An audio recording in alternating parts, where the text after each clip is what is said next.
Hadir, hadir. Oke. Topan Hendra Subagya, Hadir, Pak. Andrew Alfayat, Hadir, Pak. Dewanto Wahyudi. Hadir, Pak. Hadir semuanya. Baik, sebelum kita mulai untuk uji kompetensi hari ini, mari kita berdoa menurut agama dan keyakinan masing-masing. Semoga ini ujiannya Bapak-Bapak sekalian berjalan lancar. Doa dimulai.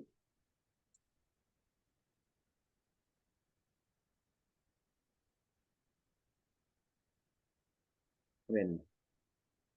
Jadi sekali lagi saya perkenalkan, nama saya Sabarudin Salam. Saya asesor yang diutus oleh LSPTD, asesor BNSP dalam kompetensi digital marketing, yang akan menguji kompetensi Bapak-Bapak sekalian dalam bidang digital marketing. Metode yang saya gunakan untuk uji kom kali ini, yakni adalah observasi langsung melalui tugas dan portofolio Bapak-Bapak sekalian, dan yang kedua metode wawancara. Sampai di sini sudah jelas Bapak-Bapak sekalian? Jelas. Jadi selama uji kompetensi berlangsung diharapkan Bapak-Bapak sekalian selalu on cam karena proses ini direkam dan akan diserahkan kepada pihak LSPTD sebagai laporan. Yang menentukan kelulusan Bapak-Bapak sekalian itu dari LSPTD. Kami cuma bisa merekomendasikan apakah Bapak-Bapak sekalian bisa direkomendasikan untuk berkompeten di bidang yang dimaksud saat ini. Jadi selama saya menguji, tidak ada yang lulus dan tidak ada yang tidak lulus. Yang ada adalah berkompeten. Jadi perlu digarisbawahi, uji kompetensi ini tidak ada yang lulus, Pak ya. Dan tidak ada juga yang tidak lulus, karena yang ada adalah berkompeten dan belum berkompeten. Jika Bapak-Bapak sekalian dinyatakan berkompeten, maka Bapak-Bapak sekalian akan mendapatkan sertifikat BNSP bidang digital marketing dengan kompetensi digital marketing. Dan proses sertifikasi ini ada beberapa hal yang dipertimbangkan dan Bapak akan dinyatakan berkompeten atau tidak. Salah satunya adalah hasil dari uji kompetensi kali ini, kemudian portofolio dan tugas-tugasnya, dan hasil wawancaranya, dan akan diserahkan hasilnya semuanya dan juga recordingnya ini ke pihak LSPTD. Dan mereka akan mengadakan pleno, menimbang dan memutuskan segala macam semuanya, dan akan mengeluarkan surat keputusan tentang berkompeten atau tidak dan belum berkompeten. Nah, jika seandainya Bapak-Bapak sekalian belum menyatakan berkompeten, apakah Bapak-Bapak sudah tahu ada namanya hak banding? Sudah tahu atau belum? Belum. Belum ya? Baik. Jadi ACC atau calon peserta uji kompetensi ini kita biasa menamakan ACC. Jadi setiap ACC memiliki hak banding yang dimana hak banding itu digunakan ketika Bapak sekalian dinyatakan belum berkompeten dalam bidang digital marketing dan merasa dirinya berkompeten, itu memiliki hak banding.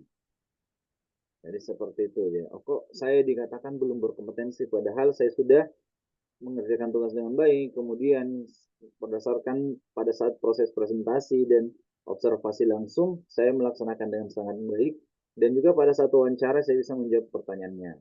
Kok saya bisa dikatakan belum berkompeten? Salah satunya seperti itu. Mungkin nanti formnya akan dijelaskan oleh adminnya nanti. Sampai sini jelas Bapak sekalian? Oh, jelas. Baik.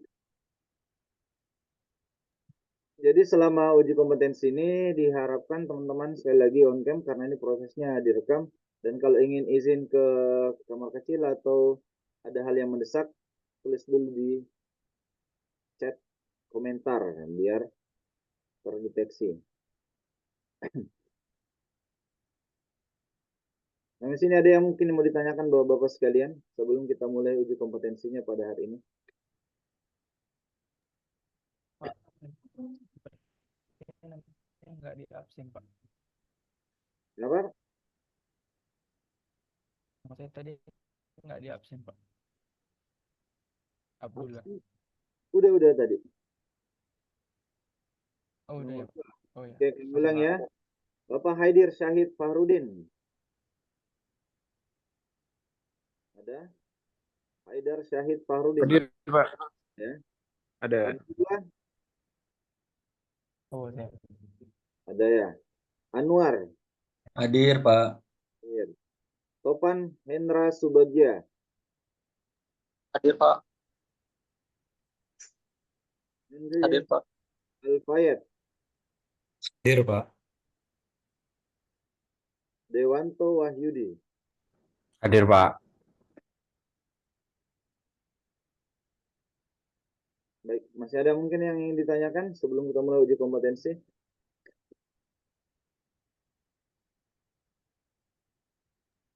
Cukup, Pak. Cukup ya. Baik, kita akan mulai uji kompetensi yang kali ini. Sebentar saya akan mempersilahkan satu persatu Bapak sekalian untuk pertama presentasikan hasil dari tugas yang dikerjakan dan juga mungkin ada portofolio yang mau ditambahkan. Ya. Jadi pastikan kondisinya Bapak sekalian itu tidak tegang ya, karena biasa Bapak itu terlalu tegang. Oke. Jadi santai aja Pak ya. Jangan dibawa terlalu serius. Karena kalau serius biasanya buyar. Oke, sudah sarapan semuanya?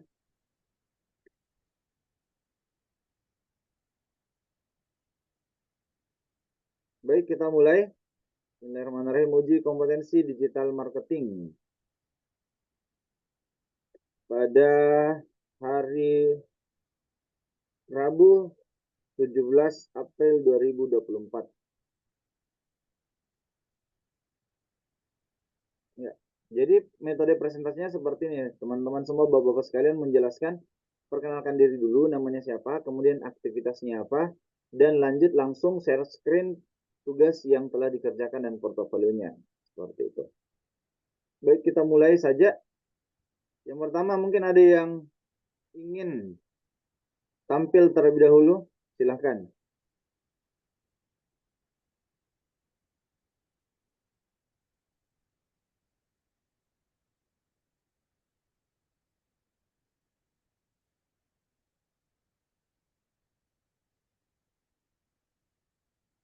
Kalau begitu saya panggil saja Haidar Syahid Fahrudin. Ini Haidar Syahid Fahrudin. Silakan Pak.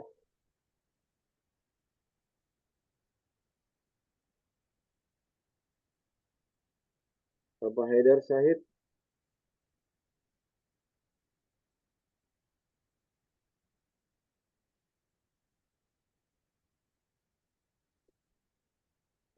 Tidak ada. Oke, kalau begitu saya next.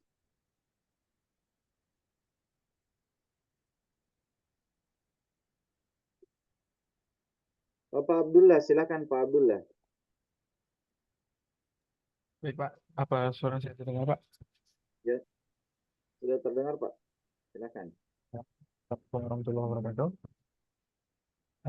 Kenalkan, saya Abdullah. Sibukan sekarang itu saya kuliah, Pak. Dan sedikit ke digital marketing. Oke, ini saya mulai share screen ya, Pak. Nah, itu kan Pak tugasnya ada 5, Pak. Jadi 5-5-nya, Pak. Saya jelaskan semuanya, Pak. Ya, cepat aja. Baik, Mungkin Pak. waktunya 10 sampai 15 menit ya. Maksimal 15 menit lah.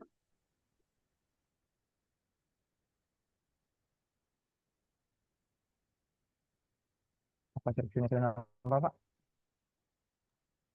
Ya, sudah Pak. Silakan.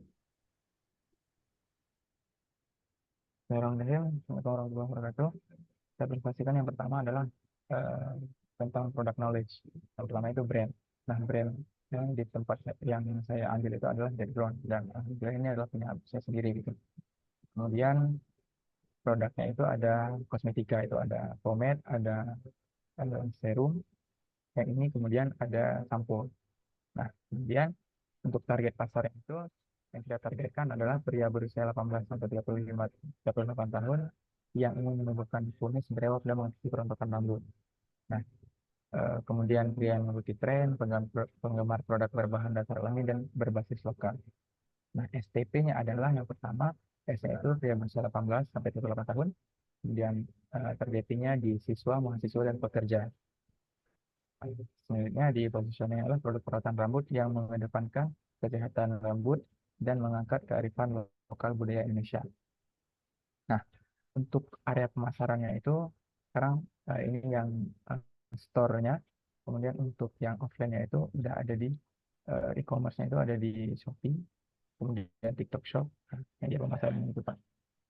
Kemudian ini ada beberapa analitik dari Shopee perbandingan dari tahun 2020-2023. Ini merupakan sertifikasi dari produk-produk tadi. Terima kasih, itu untuk sekian untuk yang pertama Pak.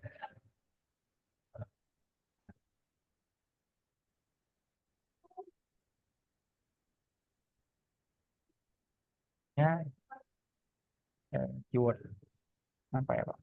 Nah, untuk yang kedua ini keyword research-nya itu kita fokus di 7 kalimat atau 7 keyword yang kita pakai secara berulang di apakah itu di caption, apakah itu di video dan sebagainya. Ini 7 keyword itu yang eh, kita selalu pakai.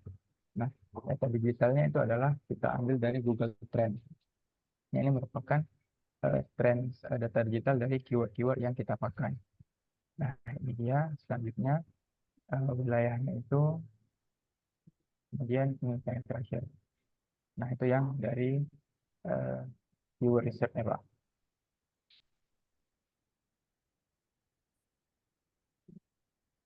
Selanjutnya untuk analisis kompetitor, yang pertama adalah analisis SWOT dari produk kita.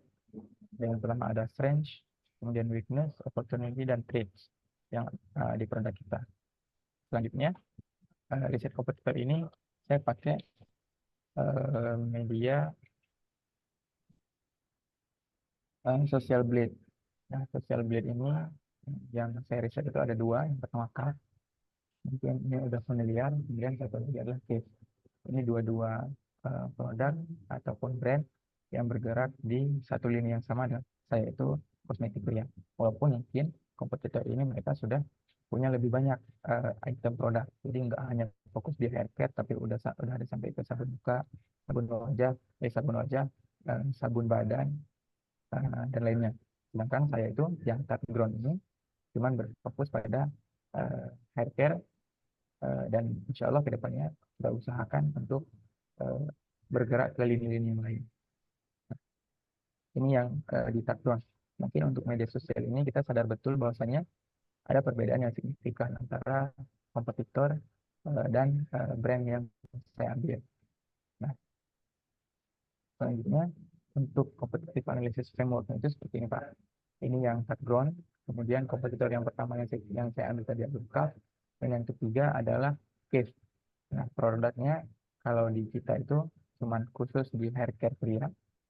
Kalau CAF itu sudah di kosmetik pria, kenapa begitu? Karena mereka ada hair care, ada body care, ada skin care. Nah, begitu. Begitu juga dengan Cave. Nah, selanjutnya target audiensnya itu kita berfokus di 18 sampai 35 tahun. Mahasiswa dan pekerja kantor. Kalau CAF itu mereka berfokus di 18 sampai 45 tahun, mahasiswa pekerja kantor dan sportsman. Nah, karena banyak kita lihat di web mereka dan sebagainya, mereka campaign tentang hal-hal tersebut. Nah, begitu halnya dengan Cave. Begitu. Contohnya untuk marketing strategis, Ground itu kita fokus di marketplace, ada di Shopee dan TikTok Shop. Kemudian media sosialnya itu ada di Instagram sama Facebook, Meta dan WhatsApp Business. Nah, di kompetitor itu mereka itu mereka ada email marketing sama website. Nah, di kita itu nggak ada. Itu juga dengan Cave. Cave juga ada landing page-nya gitu Pak. Selanjutnya di advantage-nya ini, background itu nilai tambahnya adalah mengangkat nilai budaya dan potensi daerah. Kenapa saya sampaikan begitu? Karena ada beberapa ingredient dan bahan-bahan dasar dari kosmetik tadi itu yang dibuat dengan bahan asli dari Aceh. Kebetulan saya dari Aceh, Pak. Kemudian kalau CAF, ya kita tahu bersama bahwasanya untuk industri pria mereka adalah industri leadernya, karena CAF kan bagian langsung turunan dari Paragon ya. Kemudian untuk Cave itu di advantage mereka itu ada di high skill team. Nah, untuk potensi penggunaan produk itu kita pakai Google Trend, di mana yang kita cari adalah keyword-keyword tadi tentang produk, keyword produk itu pomade, shampoo, hair oil, dan body oil. Nah, jadi kita lihat seberapa banyak orang yang mencari produk tersebut, ya wilayah mana saja yang potensial untuk ditargetkan. Begitu, Pak. Nah, sekian untuk analisis kompetitor.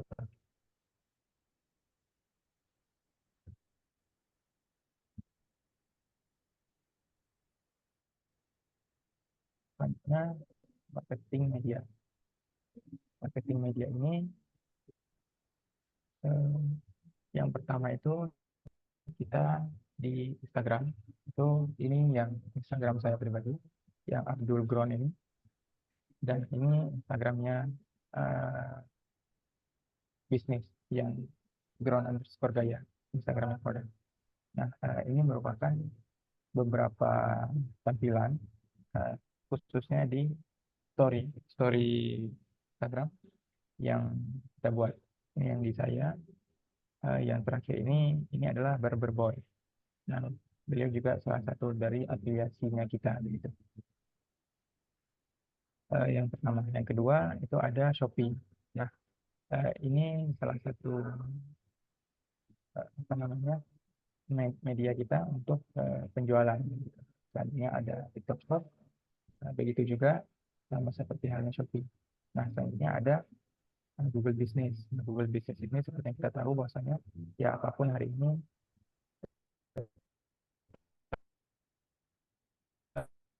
orang itu bakal cari Google Business. Jadi bisnis mungkin trust itu akan berkurang. Nah, dari itu kita lakukan hal ini.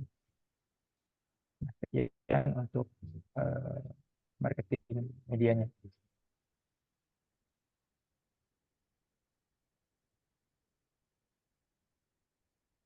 Selanjutnya yang terakhir digital marketing plan. Nah,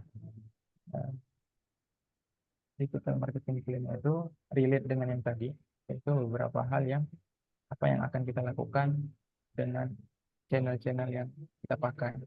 Yang pertama itu melakukan afiliasi dengan talent dan Barber Boy, melakukan promosi hari-hari besar begitu di Instagram dan TikTok, kemudian melakukan follow up secara berkala terhadap customer di media sosial. Nah, selanjutnya itu di Shopee. Nah, di Shopee itu seperti umumnya ya kita melakukan broadcast secara berkala, membuat iklan nominasi setiap bulan itu biasa 11-11, 12-12 itu pasti kita ikut. Kemudian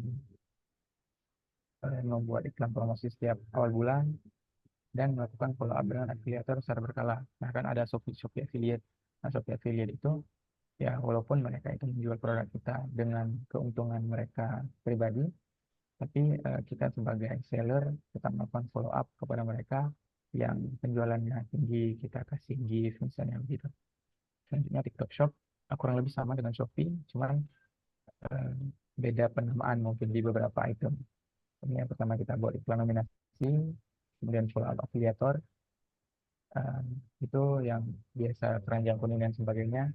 Kemudian melakukan kolaborasi dengan akun afiliator atau talent secara berkala.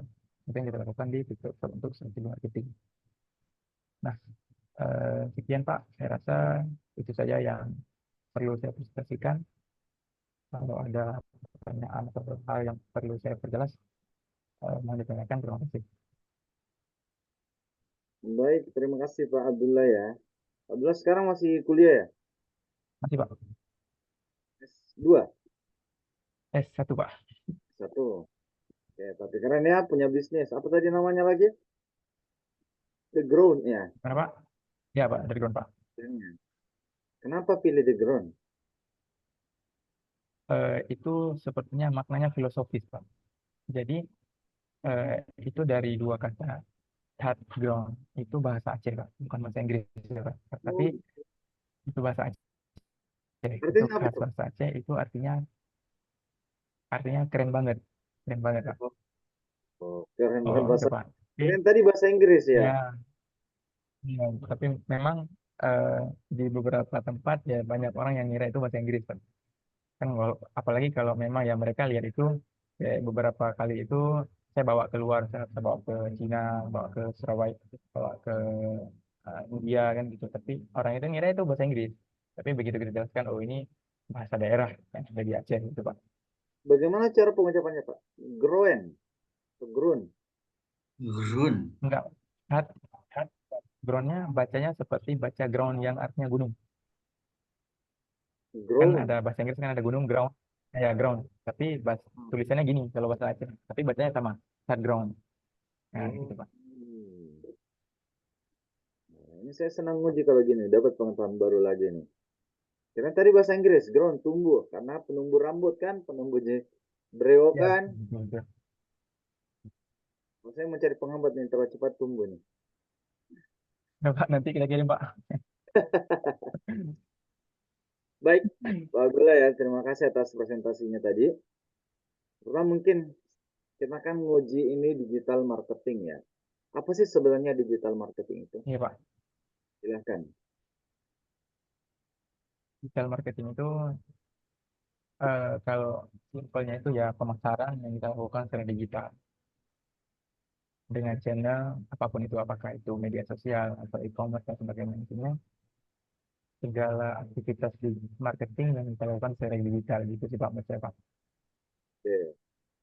Apa bedanya digital marketing, internet marketing? Beda atau sama nih? Digital marketing dan internet marketing. Digital marketing sama internet marketing. Ya, Eh, saya rasa sama aja itu Pak, digital marketing sama internet marketing. sama ya. Sama tuh, beda nih. Sama Pak. Oke. Kenapa sama? Eh, dua-dua dua itu kita lakukan di apa namanya di gadget misalnya di PC gitu itu kan dua hal yang eh, sama-sama dilakukan dengan media internet gitu Pak. Oke.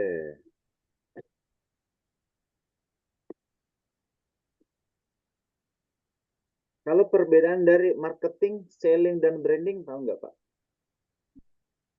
Marketing, oh saya coba jelaskan ya Pak. Marketing, selling, dan branding. Sama atau beda nih? Eh, Beda Pak, kalau itu beda Pak. Oke. Jadi kalau eh, marketing itu adalah bagaimana kita menjelaskan atau memberi pemahaman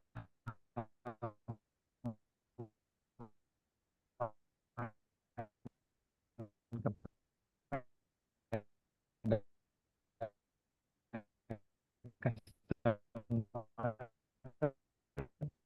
Pak Abdullah mungkin bisa diulang suaranya putus-putus atau di semua sayanya aja produk. nih Bapak-bapak sekalian.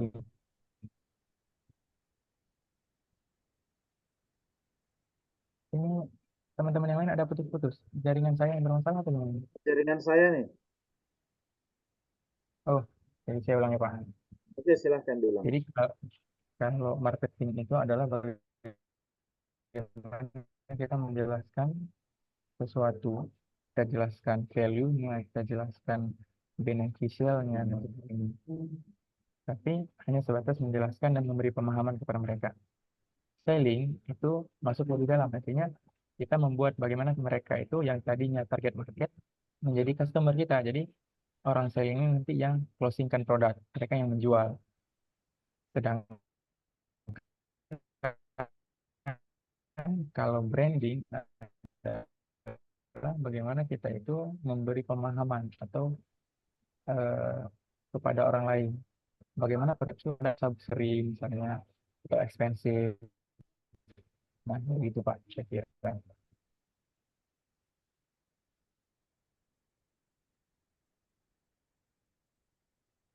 Itu masih ini Pak.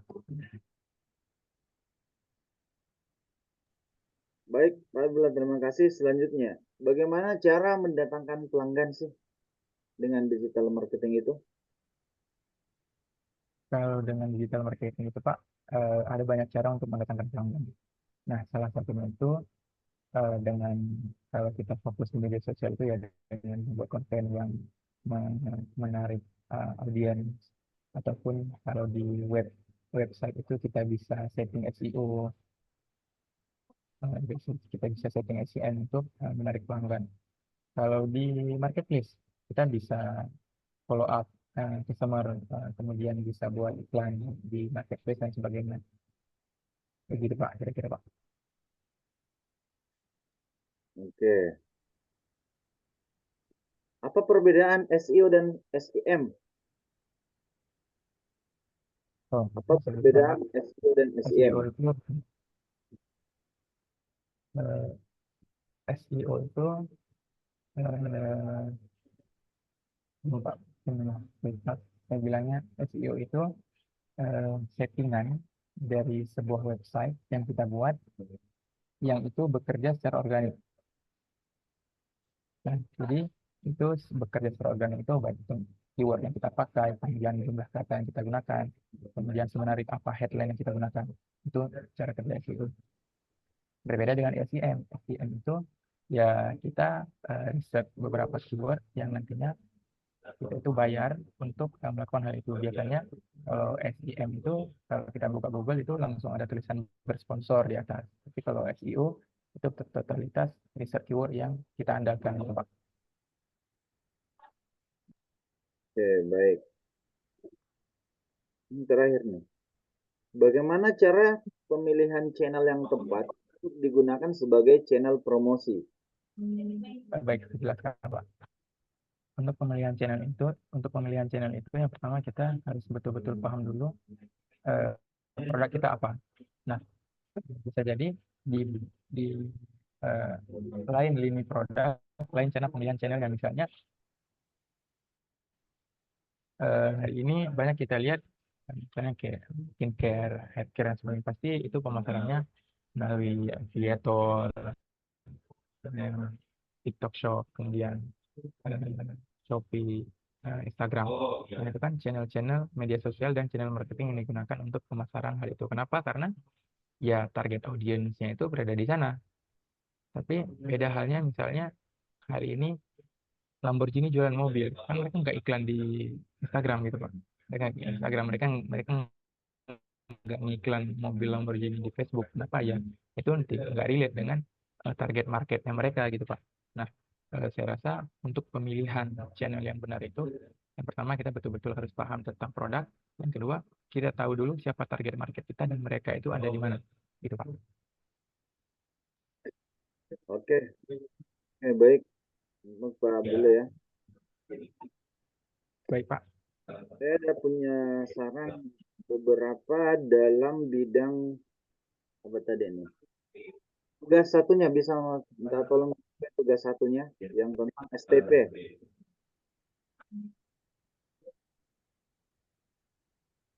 STP Pak. Bentar Pak. Tugas satu.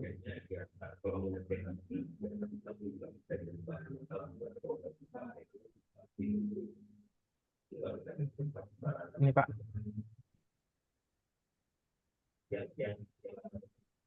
Baik, apa sih sebenarnya STP itu Pak Nampak ya Abdullah? Pak? Ya, STP itu meeting, targeting, dan positioning Pak. kalau segmenting itu maksudnya gimana Pak? Segmenting itu yang pertama bagaimana kita itu mengklasifikasikan orang dalam satu golongan misalnya yang kira-kira itu bisa menjadi target market kita, ya target pasar kita itu yang segmenting itu.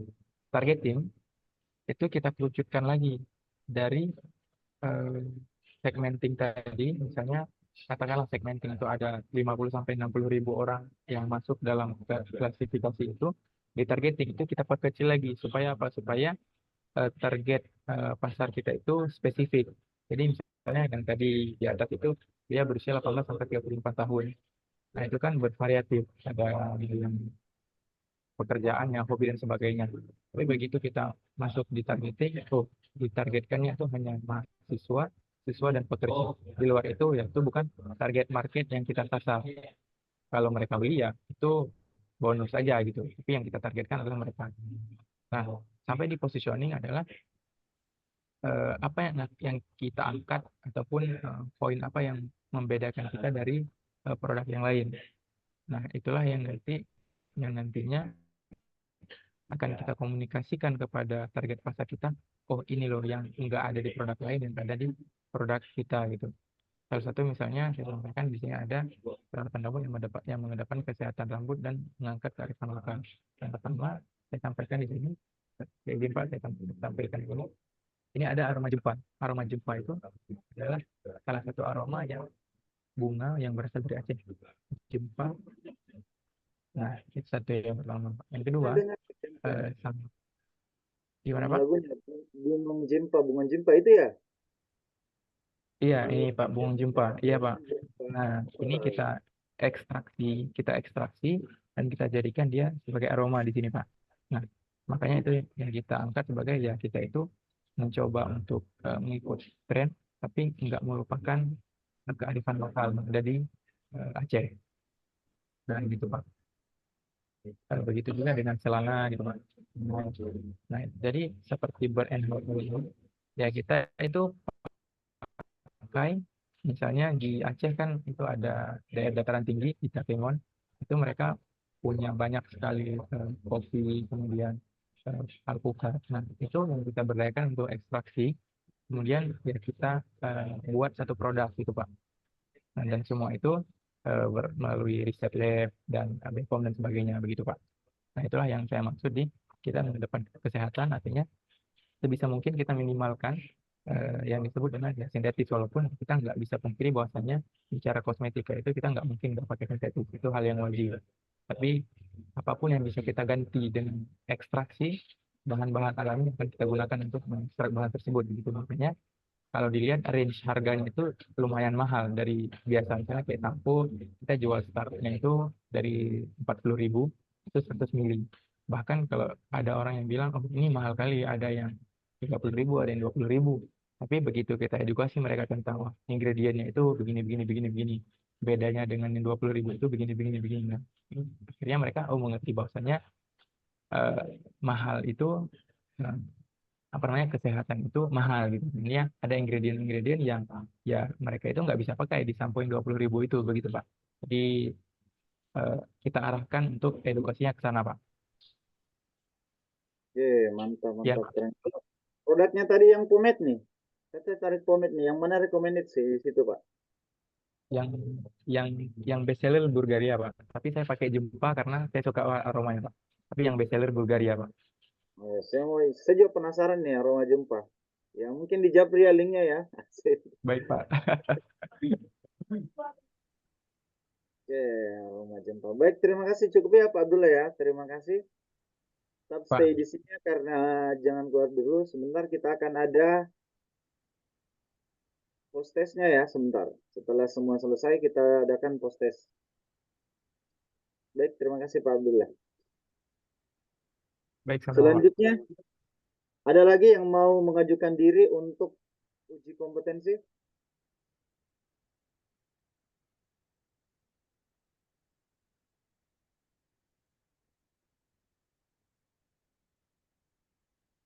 Kalau nggak ada, saya next ya. Pak Anwar, bagaimana Pak Anwar? Ya, ya Pak. Sudah siap Pak? Insya Allah. Insya Allah. Sudah sarapan Pak atau lagi puasa nih? Kebetulan dari kemarin kurang sehat aja karena muntah-muntah semalam gitu aja, Pak.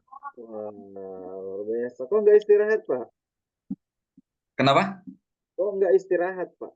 Itu tujuan. Eh, enggak, kebetulan saya hari ini nggak masuk sekolah, jadi besok baru masuk ke sekolah besok. Oh, ngajar. Ya, kebetulan saya ngajar di SMK, Pak. SMK bidang apa tuh Pak? Eh, Jurusannya Desain Komunikasi Visual sama Rekayasa Perangkat Lunak.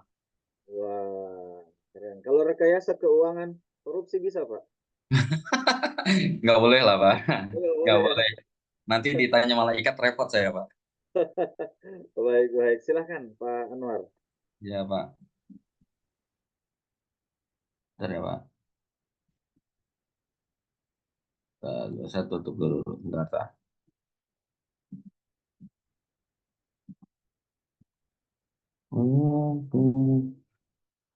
Tugas DM.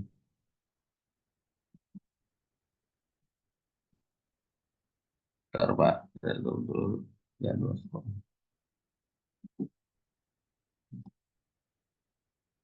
Tugas DM.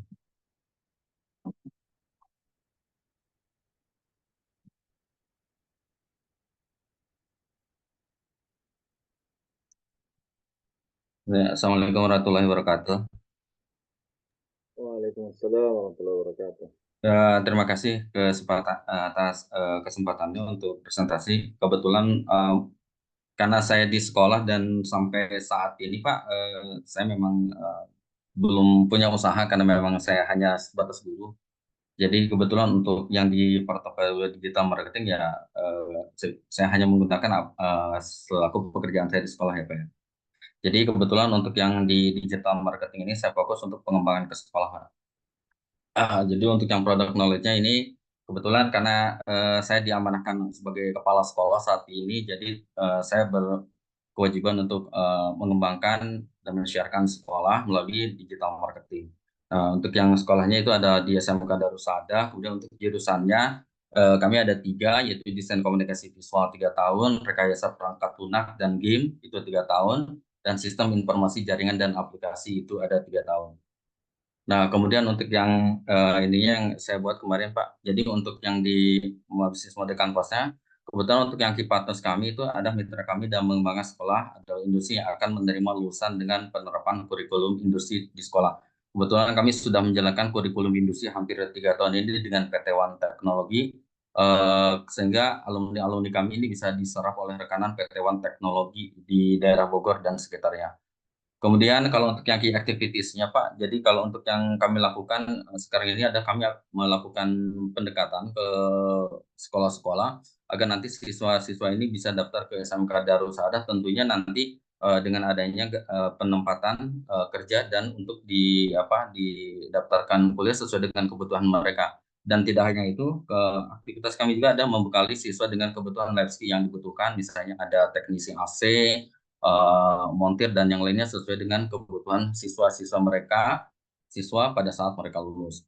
Kemudian untuk yang key kami yang kami punya adalah sekolah kami terhitung lengkap karena untuk sampai saat ini satu kelas satu labcom, jadi total ada 6 lab komputer. Kemudian ada studio foto, alat sablon, camcorder dan kamera DSLR yang diperuntukkan untuk keperluan siswa. Kemudian untuk value proposition-nya adalah karena tujuan awal dari sekolah ini adalah CSR ya Pak. Sekolah ini ada CSR, sekolah yang khusus untuk yatim piatu duafa. Maka kami fokuskan adalah bagaimana menghasilkan tenaga programmer dan graphic designer, animator, serta PD editor yang siap kerja sesuai dengan kebutuhan industri melalui bursa kerja khusus yang kami punya di SMK Darussaada. Kemudian untuk yang customer relationship-nya yang biasa kami lakukan adalah biasanya kami akan melakukan kerjasama dengan SMP atau MTs yang ada di Kabupaten Bogor dan sekitarnya, misalnya dengan mengadakan berbagai macam kompetisi dan juga kami memberikan pelatihan IT secara gratis kepada sekolah-sekolah yang membutuhkan, misalnya untuk pelatihan desain UI, pembuatan game dengan menggunakan Construct dan Unity, serta pelatihan-pelatihan graphic designer yang lainnya. Kemudian untuk yang customer kami itu karena segmen kami itu ada lulusan SMP atau MTS yang akan melanjutkan ke jenjang SMK, di mana mereka butuh sekolah yang bisa menjamin lulusan bisa siap kerja. Nah, alhamdulillah karena kami ada kelas industri, tiap tahun itu selalu aja ada beberapa alumni kami yang sudah langsung kerja dan bahkan ada beberapa siswa yang sudah bekerja sebelum lulus itu sudah banyak yang bekerja dan menghasilkan uang. Kemudian untuk yang channelnya untuk promosi kami itu memperkenalkan sekolah, maka sekolah menggunakan sosial media, ada Facebook, ada IG, TikTok, dan YouTube, dan juga memasang spanduk dan pembagian brosur. Ini sudah biasa kami lakukan. Kemudian untuk biaya di kami ini memang cukup terhitung cukup rendah ya Pak, karena ini sekolah kami ini bukan sekolah komersial, tapi sekolah yang lebih banyak ke CSR untuk yatim piatu duafa. Jadi kami berusaha menjangkau eh, orang-orang atau siswa dari kalangan bawah sampai atas. Jadi biayanya itu biasa full beasiswa parsial atau rentang biayanya kami sesuaikan setelah hasil verifikasi itu dari biayanya 150.000 sampai 350.000 per bulan. walaupun ini beban biaya kami di cost structure-nya itu cukup besar, tapi selama ini kami bisa menghandle untuk sampai detik ini, Pak. Ini untuk yang ini. Kemudian untuk yang di keywordnya, saya menggunakan ini kemarin, ini menggunakan Uber ya, Uber Suggest. Untuk yang di Uber Suggest ini, jadi kata kuncinya adalah untuk yang jurusan SIJA, untuk yang jurusan desain komunikasi visual, dan jurusan RPL. Jadi lebih banyak kami menggunakan ini Pak, untuk yang di Uber Suggest-nya, untuk yang keywordnya. Kemudian untuk yang kompetitor analisis, ini ada beberapa indikator, itu ada lokasi, target, jurusan, tentang biaya. Kemudian untuk yang indikator ini, karena memang sekolah kami terletak di daerah Cibinong, jadi kami patokannya untuk sementara ini adalah kompetitor kami ya, ada sekolah-sekolah terdekat di daerah Cibinong dan Bogor yang memang mempunyai jurusan yang sama, yaitu jurusan desain komunikasi visual dan RPL. Karena untuk jurusan SIJA itu di Bogor cuma hanya ada 3, jadi kompetitor kami tidak terlalu banyak dan peminatnya pun sedikit. Sedangkan untuk jurusan TKV dan RPL itu peminatnya cukup tinggi, jadi persaingannya cukup ketat. Contoh di sini adalah ini beberapa kompetitor kami di sini, rentang biayanya mereka ada yang di SMKA ada 200.000 sampai 250, sedangkan di SMKB 250 sampai 300. Dan hampir rata-rata mereka juga menggunakan Facebook, Instagram, TikTok.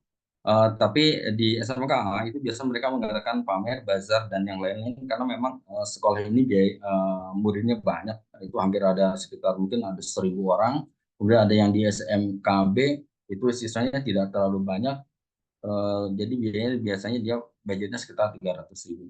Nah untuk respon konsumen di SMK itu konsumennya menyukai karena biayanya terjangkau, karena siswanya banyak otomatis budgeting SPP-nya itu rendah, tidak terlalu tinggi. Tapi di SMKB ini karena ini dekat pemukiman yang cukup ramai dan dekat kota juga, ini biayanya sekitar 200-300 ribu itu terjangkau, dan kebetulan ini posisinya dekat jalan raya.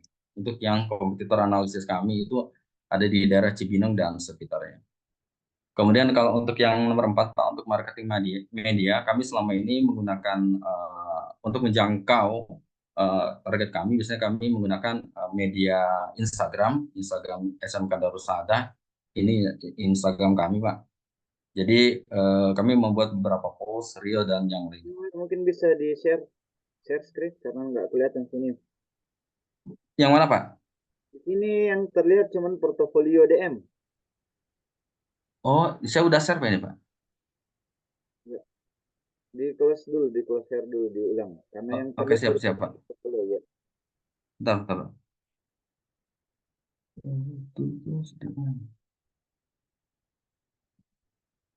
Udah kelihatan Pak? Yang portofolio DM ya? Iya betul Pak. Oke. Ya, baru terlihat. Ya, silakan dilanjut. Ya. Oke Pak, untuk yang ini, untuk yang marketing medianya, kami di sekolah biasanya melalui Instagram. Kebetulan kami ada 2, ada Instagram SMK dan Pondok, karena kebetulan saya tanggung jawabnya di SMK. Jadi selama ini saya yang mengelola, karena dengan ketiadaan guru yang sudah keluar, ini saya handle untuk yang di marketing di medianya, untuk Instagram. Ini Instagram kami Pak. Jadi untuk yang promosinya biasanya kami rutin membuat reels atau post rutin, biasanya hampir tiap hari ada, hampir tiap minggu yang kami posting, tiap minggu juga ada. Kemudian untuk yang selanjutnya Pak, kami juga ini ada untuk yang Google Business Search juga. Kebetulan ini yang punya Google Business, yang punya SMK sendiri karena terpisah dari pondok pesantren. Kemudian untuk yang biasanya kami ngiklan, yang saya lakukan selama ini, biasanya kami ngiklan di Facebook ya Pak. Untuk marketing strateginya kami di Facebook, karena kalau di Facebook kami dikasih dengan budget yang sedikit terbatas dari sekolah. Akhirnya kami menggunakan di Facebook karena lebih gampang untuk ngatur budgetingnya Pak di Facebook, dan jangkauannya juga lebih luas, dan selama ini pun kami mendapat beberapa sisa itu lebih banyak dari iklan di Facebook dibanding Instagram. Jadi lebih gampang di marketingnya di Facebook. Kemudian ini ada website sekolah juga yang punya SMK Darussaada. Selain itu juga untuk yang website kami juga membuat untuk yang landing page, untuk yang agar nanti orang tua yang mau daftar ke sekolah ini biasanya karena di Lendikpen ini kan ada yang call to action-nya, jadi nanti di situ udah tersedia testimoni dari para alumni sehingga ini bisa lebih cepat untuk meyakinkan orang tua untuk daftar. Mungkin seperti itu dari saya, Pak. Terima kasih.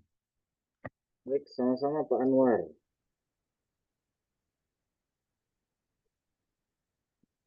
Baik, Pak Anwar kepala sekolah ya? Iya, Pak. Baru kemarin, Pak, saya baru September. Gurunya ada nggak dikasih ikut kelas gini? Kenapa? Gurunya ada nggak diikutkan kelas digital marketing? Kebetulan untuk yang gurunya kemarin udah keluar, Pak. Jadi sementara ini karena memang ketiadaan guru juga di kami dan beberapa guru kan honorer, Pak. Jadi kalau untuk menugaskan guru honorer itu agak agak riskan karena mereka kan tidak full time. Jadi sayang banget kalau misalnya saya harus menugaskan guru honorer. Kalau guru tetap sementara guru RPL, Pak, bukan guru DKV-nya. Oke, sayang sekali kalau guru honorer pas sudah belajar kebur gitu ya. Enggak juga sih Pak. Jadi kalau kerugiannya kalau saya menugaskan guru honorer nanti ketika udah dapat ilmu dari sekolah mereka akan pergi seenaknya dan akhirnya kami yang rugi Pak dari segi pembiayaan Pak. Ya, betul juga. Iya, Kemarin juga ada dari SMK di Makassar, SMK Telkom, dia juga ikut. Nah, dia iya satu siap Pak. digital marketing PPDB-nya. Yang Oh ikut. gitu. Nah, ini kadang kali Pak Anwar udah menyempatkan waktu untuk ikut kelas ya. Baik, Alhamdulillah belajar Pak. oke. Mengenai presentasinya tadi,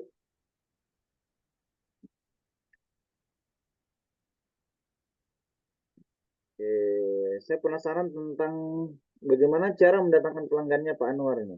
Salah satunya adalah Meta Ads ya. Iya betul Pak. Yang handle Meta Ads sendiri Pak Anwar sendiri ya. Ya betul Pak, karena selama waktu itu dipegang sama guru DKV, saya lihat progresnya lambat banget. Jadi apa-apa harus disuruh kan kalau kami kan di tim tidak bisa seperti itu Pak. Jadi kami butuh orang yang cepat. Karena ketiadaan orang, akhirnya saya terpaksa belajar MetaHead sendiri dan saya minta beberapa teman untuk buat konten, lalu saya post di MetaHead dengan sesuai dengan budgeting yang ada. Dan alhamdulillah sih selama ini udah hampir 2 tahun ini kami beberapa siswa yang kami dapat itu dari Kalimantan, dari NTB, dari Sulawesi, dari Jabodetabek itu hampir rata-rata itu mereka dapatnya dari Facebook Pak dibanding dibanding kalau misalnya dari web itu malah lebih banyak dari Facebook Pak seperti itu Pak. Oke. Bisa minta tolong dibukakan dashboard Facebook Business Manager-nya, silahkan. Sebentar ya Pak. Yap.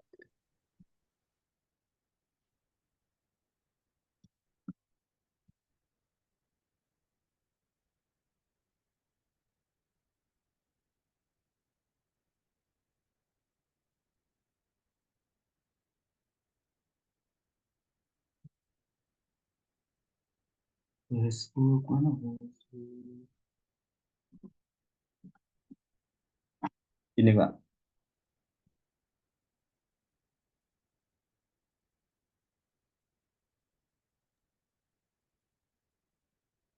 Oke.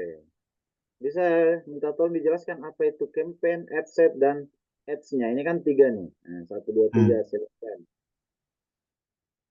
Kalau untuk yang ini Pak, yang new awareness campaign kan ini karena namanya juga new awareness Pak. Jadi ini tujuannya kan untuk apa? Kalau menurut saya sih, ini tujuannya untuk memperkenalkan bahwa ada SMK Darusada. Karena jujur saja Pak, selama saya dari 2017 di SMK Darusada, bahkan orang sekitar pun nggak tahu itu ada SMK Darusada, bahkan yang terdekat, karena mereka tahunya itu ada pondok pesantren. Setelah dilihat itu karena ketiadaan daripada untuk yang sosial medianya. Akhirnya ketika kita membuat ini, kita mencoba memperkenalkan SMK Darusada dan biasanya eh, alhamdulillah sih setelah adanya dengan campaign-campaign yang rutin seperti ini, sekarang orang-orang sekitar udah tahu bahwa itu ternyata bukan pondok pesantren saja dan di sana itu sudah ada SMK Darusada. Ya ini pun secara bertahap sih Pak dilakukan tergantung budgetin yang kami sediakan dari sekolah seperti itu Pak. Kemudian kalau untuk yang mana lagi tadi apa ya? Ini kan ada tiga Pak nih di atas. Campaign, ad set, dan ads. Nah, apa bedanya nih? Kalau yang ini headset ya Pak. Kalau Ya, untuk yang mungkin pemahaman saya aja Pak, kalau untuk yang headset itu kan kalau campaign untuk yang lebih ke campaignnya Pak. Kalau untuk yang di headset itu mungkin untuk yang eh, untuk yang iklan-iklan yang akan kita post aja sih seperti itu Pak untuk headsetnya. Kemudian kalau untuk yang di bagian ads itu eh, ini untuk yang di bagian ads mungkin ini adalah iklan atau campaign yang kita sudah iklankan karena di sini biasanya ini sudah setting budgetingnya per harinya berapa habis berapa seperti itu Pak. Ini ada cost resultnya juga biasanya.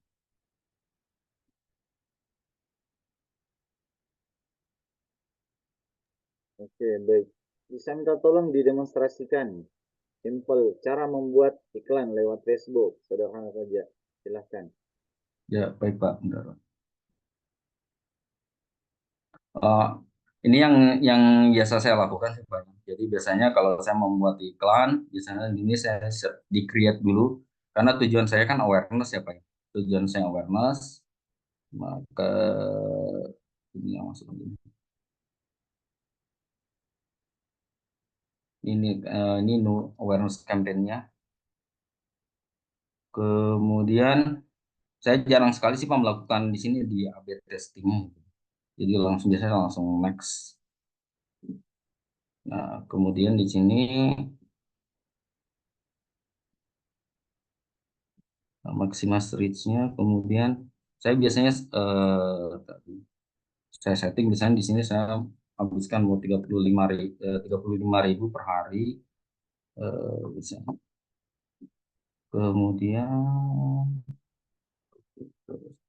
Kemudian saya setting tanggalnya di sini Pak. Jadi di sini ada tanggal 17 misalnya itu sampai tanggal 10 ini kalau mau saya set end date-nya kapan berakhirnya tapi biasanya saya jarang set jadi sehabis dananya aja yang ada Pak. Kemudian lokasinya ini Indonesia, kemudian untuk yang maksimumnya umurnya minimum age-nya misalnya di sini udah setting 21, kemudian kemudian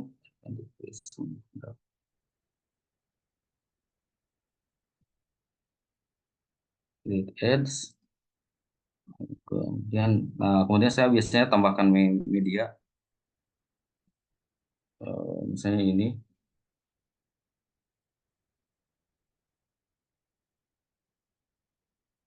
Itu setelah saya tambah media, karena saya tidak perlu crop lagi, langsung udah.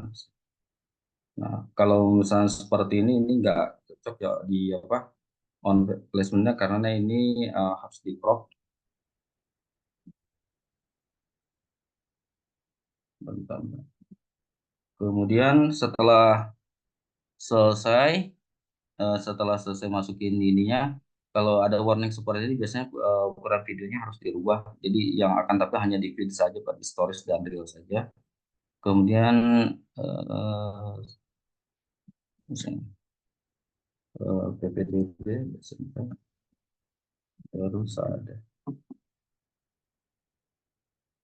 Kemudian terakhir saya tinggal publish sih.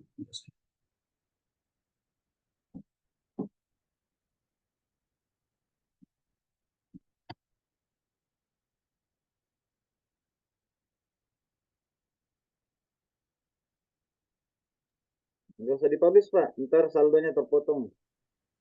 Nggak apa-apa, Pak. Tinggal 35.000, Pak. Tinggal 35.000, Pak. Belum diisi lagi, Pak. Oh Ini ada gitu. error. Paling seperti itu sih, Pak. Baik, terima kasih Pak Anwar ya.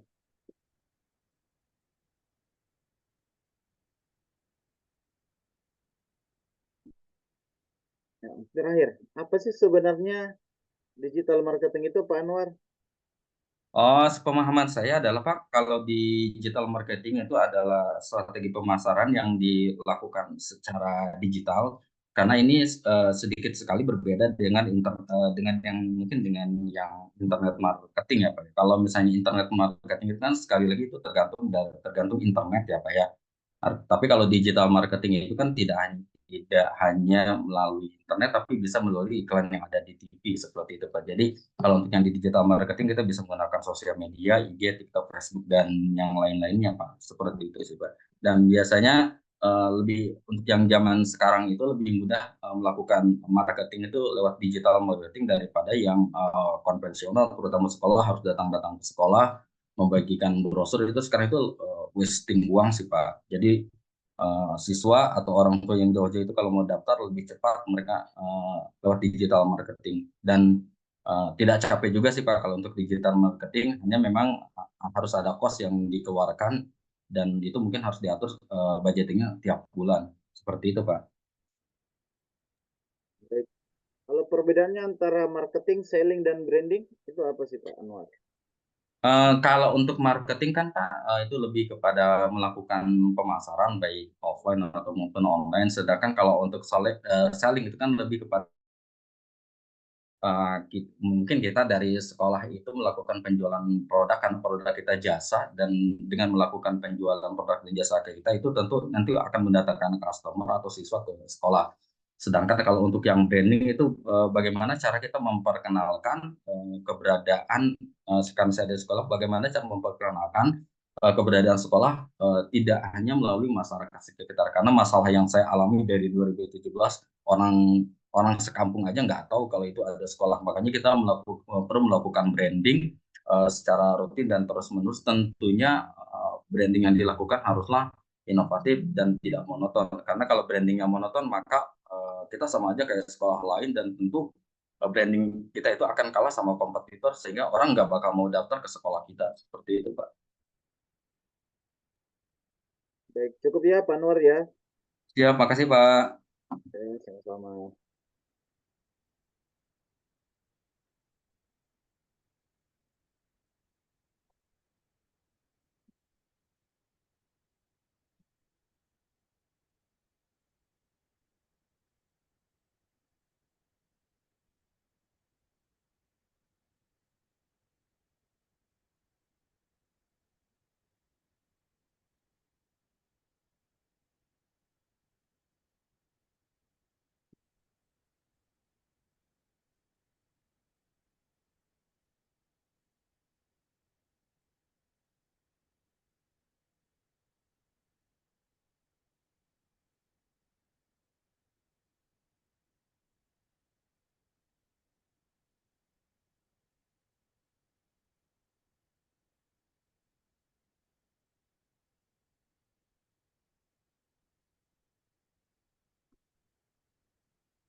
Baik. Ya, selanjutnya mungkin ada yang mau presentasi? Saya boleh, Pak? Silakan Pak Andre. Ya. Suara saya terdengar jelas, Pak. Aman, aman, aman. Oke, pertama perkenalkan nama saya Andrew Alfayet. Saya sekarang seorang mahasiswa. Saya kuliah di Universitas Ciputra, jurusan Manajemen Bisnis. Eh, Mohon izin saya akan melakukan share screen pada tugas saya yang sudah saya kerjakan kemarin. Silakan.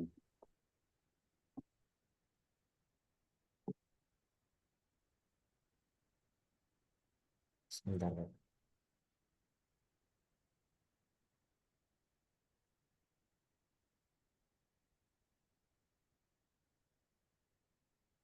Apakah sudah terlihat? Sudah. Aman, aman. Kali ini saya akan membawakan produk dari Milk and the Coffee Company, yaitu sebuah perusahaan coffee shop, yang dimana saya pernah bekerja di sana 1 tahun yang lalu. Jadi ini saya akan membagikan tentang pengalaman saya bekerja di coffee shop ini. Untuk yang pertama, untuk produk knowledge-nya, yang pertama produk itu kita fokus untuk berjualan produk F&B. Jadi untuk minumannya itu kita terfokus untuk menjual minuman rasa taro dan matcha sebagai bahan utamanya. Jadi kedua minuman ini itu bisa populer di kalangan anak muda sekarang karena memiliki rasa yang unik dan eh, bagi para pencinta matcha dan taro ini, kebanyakan mereka suka berburu coffee shop untuk menemukan minuman taro dan matcha yang terbaik menurut mereka. Kemudian, jadi selain makanan dan minuman, sebenarnya untuk bidang coffee shop itu kita juga menjual tempat sebenarnya. Jadi kebanyakan orang mungkin ada yang beberapa beli kopi atau mungkin minuman seperti matcha dan taro ini untuk kebutuhan sehari-harinya. Cuman memang ada beberapa anak muda dan lumayan banyak juga yang mereka itu selain suka minumannya, mereka juga mencari tempatnya untuk sekedar berkumpul bersama teman-teman mereka begitu. Lalu untuk segmentasi pasar dan targeting, untuk usia dan gender kami menargetkan laki-laki atau perempuan berusia 15 sampai 35 tahun, domisili di area Surabaya dan sekitarnya. Kriteria orang yang suka berkumpul di kafe bersama teman maupun sendirian. Untuk kalangannya kita start dari kalangan menengah hingga menengah atas. Lalu untuk positioning produk, jadi kami ini ingin dilihat sebagai coffee shop yang selain harganya affordable, kami juga menyajikan kualitas yang cukup worth it untuk dikonsumsi. Jadi selain kita menjual minuman-minuman yang berkualitas, kita juga menyediakan tempat yang cukup bagus. Seperti yang bisa dilihat di slide sebelumnya, ini lokasi kami dan ini terletak di rooftop hotel, lebih tepatnya di Hotel Night and Day Surabaya di Jalan Mastrip. Itu untuk tugas pertama saya. Kemudian saya akan lanjutkan di tugas kedua saya.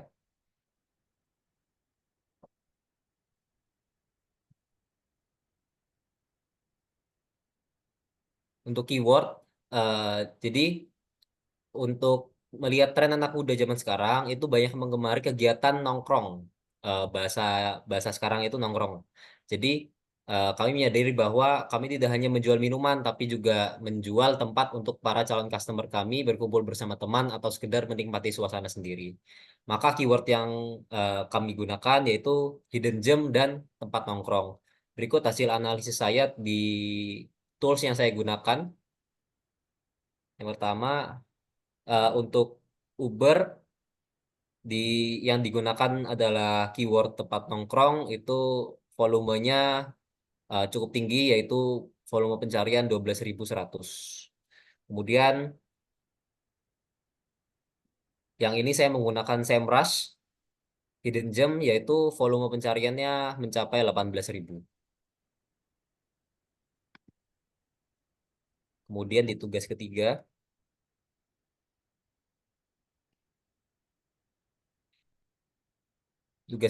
yaitu analisis kompetitor. Untuk kompetitor saya mengambil Point Coffee.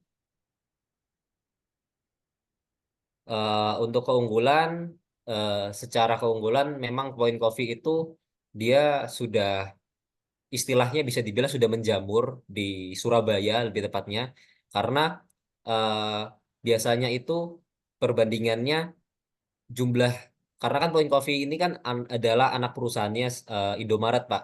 Jadi bisa dibilang perbandingannya itu antara 2:1. Indomaret itu biasanya sudah ada Point Coffee-nya. Jadi emang kemudahan aksesnya ini untuk bagi pelanggan ini memang sangat mudah karena emang tersebar di banyak titik. Untuk harga juga cukup terjangkau. Untuk varian produk, eh, Point Coffee itu punya produk yang cukup bervariasi. Kemudian untuk kelemahan itu ruang dan fasilitas karena lokasi mereka yang ada di dalam minimarket, jadi lokasi mereka itu cenderung lebih sempit karena harus berbagi lokasi dengan eh, eh, produk-produk lain dari Indomaret. Lalu ke peluang, untuk peluangnya itu mereka berpotensi untuk berkolaborasi dengan merek-merek kopi lokal atau menawarkan produk-produk kopi spesial yang eksklusif yang dapat meningkatkan daya tarik Point Coffee di Indomaret. Lalu mereka juga sering melakukan promosi dan penawaran khusus yaitu menyelenggarakan promosi atau penawaran khusus secara berkala dapat menarik lebih baik pelanggan dan meningkatkan loyalitas pelanggan. Lalu mereka juga tidak hanya menjual kopi, mereka juga kurang lebih sama seperti kita, mereka menjual produk-produk non-coffee seperti powder base, seperti minuman matcha, taro, red velvet, coklat, dan lain-lain. Untuk ancaman, yaitu persaingan kafe dengan kafe independen dan rantai kopi lainnya itu menawarkan pengalaman yang lebih lengkap dan berkualitas tinggi, Pak. Jadi perubahan selera konsumen juga di sini sangat diperhatikan karena eh, dari waktu ke waktu itu biasanya konsumen itu biasanya bisa bosen untuk minumannya, misalkan dia mengemari matcha lalu dia sehari-hari hanya mencoba matcha yang seperti itu saja, itu biasanya mereka mudah jenuh. Biasanya padahal bisa divariasikan seperti menjadi frappe atau mungkin eh, bisa menjadi matcha kopi atau mungkin bisa divariasikan dengan produk-produk silang yang lainnya. Lalu untuk kesimpulannya itu meskipun Point Coffee di Indomaret menawarkan keunggulan dalam hal aksesibilitas dan harga terjangkau, ada beberapa kelemahan dan tantangan yang perlu dihadapi dalam strategi yang tepat seperti peningkatan kualitas produk, promosi yang efektif, dan penambahan pilihan menu. Ada potensi besar untuk mengoptimalkan performa Point Coffee di Indomaret dan meningkatkan pangsa pasar di Surabaya. Kemudian akan saya lanjutkan di tugas keempat saya.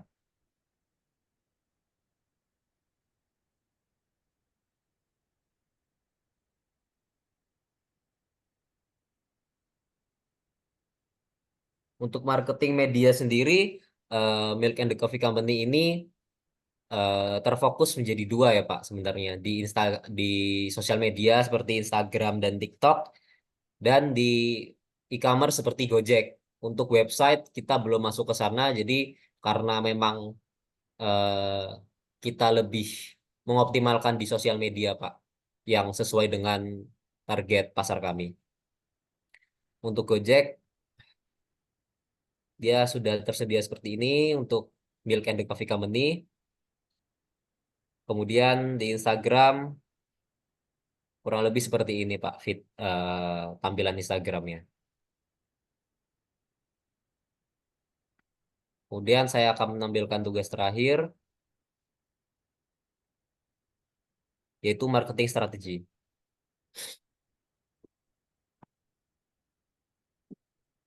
Nah, untuk eh, strategi marketing yang pertama saya harus melakukan yang namanya evaluasi lingkungan. Jadi saya harus memahami kira-kira calon customer saya ini orangnya seperti apa, terus populasinya ada berapa, kira-kira kesenangan mereka apa saja gitu. Jadi saya harus memperhatikan populasi yang akan saya tuju dulu, Pak. Kemudian untuk tujuan pemasaran, eh, kami menentukan tujuan pemasaran untuk meningkatkan kesadaran merek di kalangan target pasar, lalu juga meningkatkan penjualan produk secara stabil dan membuat hubungan yang kuat dengan pelanggan. Untuk strategi pemasaran itu eh, biasanya kita gunakan gratis sampling dan endorse serta kemitraan. Untuk sampling sendiri itu kita menggunakan metode try before buy. Jadi biasanya guna eh, para calon customer kami berikan sampel. Kalau mereka suka, mereka bisa order. Kalau mereka kurang suka, mereka bisa coba produk-produk pilihan yang lain. Lalu untuk endorsement dan kemitraan, kita biasanya melakukan endorse ke Instagram seperti Info Surabaya, lalu akun-akun informasi tentang kafe-kafe di Surabaya gitu Pak. Jadi lebih ke eh, akun komunitas dibandingkan ke akun influencer. Lalu untuk media sosial, kami menggunakan Instagram, Facebook, dan TikTok untuk berbagi konten berkualitas dan membangun komunitas aktif. Lalu eh, menggunakan iklan berbayar juga kami biasanya yang pernah kami lakukan yaitu menggunakan iklan di Instagram. Cuman eh, sejauh ini yang kami gunakan tuh lebih sering untuk endorse ke komunitas sih Pak, karena yang kami rasakan dampaknya itu untuk endorse di Instagram komunitas itu lebih terasa dampaknya serta lebih efektif, lebih pesannya lebih tersampaikan. Lalu untuk pemasaran lokalnya itu kami ingin berpartisipasi di acara komunitas lokal dan festival makanan untuk meningkatkan exposure merek. Lalu analisis dan optimalisasi melacak kinerja kampanye secara berkala menggunakan analitik digital dan menggunakan data untuk mengidentifikasi tren baru dan mengadaptasi strategi pemasaran. Lalu tidak lupa juga setelah semua yang kami susun, lalu realisasinya kami juga lakukan evaluasi untuk meninjau kembali kesuksesan kampanye berdasarkan metrik seperti keterlibatan, konversi, dan retensi pelanggan. Lalu juga tidak lupa untuk memperbarui rencana pemasaran secara berkala untuk memastikan relevansinya. Karena dalam pandangan saya, dalam dunia digital marketing itu selalu bertumbuh. Jadi tidak terfokus hanya satu tren saja. Jadi tiap dari waktu ke waktu itu pasti tren selalu berubah. Jadi kita harus bisa mengikuti perkembangan tren saat ini. Sekian presentasi dari saya. Mungkin kalau ada pertanyaan bisa ditanyakan. Baik, terima kasih Mas Andrew Alfaito. Panggilan siapa, Andrew ya? Iya Pak Andrew. Sudah semester berapa, Mas? Saya sekarang semester 8 Pak, sedang skripsi. Oh, 2 pekan lalu sepertinya saya nguji banyak nih dari Ciputra. Iya Pak. Iya, ada banyak nih macam-macamnya. Dan katanya memang wajib ya ngambil sertifikasi gitu ya? Iya, memang di kampus kami memang wajib. Ini teman saya juga ada satu kampus juga ini Pak, di ruangan ini. Oh, ini kayaknya ini Mas Dewanto ya. Iya, Dewanto. Nggak mungkin Mas Anwar atau Mas Abdullah. Nggak mungkin. Mas Abdullah kan sudah di-spill tadi, Erlangga. Kalau Pak Anwar kepala sekolah nggak mungkin. Tapi muka-mukanya Pak Anwar sama Pak Abdullah ya, kita masih semester 1 semua Pak. Tenang aja. Tenang Pak, tenang. Baik, Mas Andrew ya. Kalau bisnisnya sendiri, Mas Andrew pernah buat bisnis? Untuk bisnis sendiri, di kampus kami itu memang diwajibkan untuk mahasiswa memiliki bisnis, Pak. Dan untuk bisnis saya itu yang saya kerjakan bersama teman-teman saya yaitu project F&B juga, karena memang bidang saya adalah bidang F&B, food and beverage. Untuk project di kampus, saya menjual rice bowl, Pak. Ya, Resbol ya. Apa brandnya, Mas? Brandnya Bellyful namanya. Bellyful. Iya. Kemarin apa ya? Saya lupa nih, kemarin banyak banget nih yang dari Ciputra juga. Macam-macam sih. Saya ingat-ingat namanya.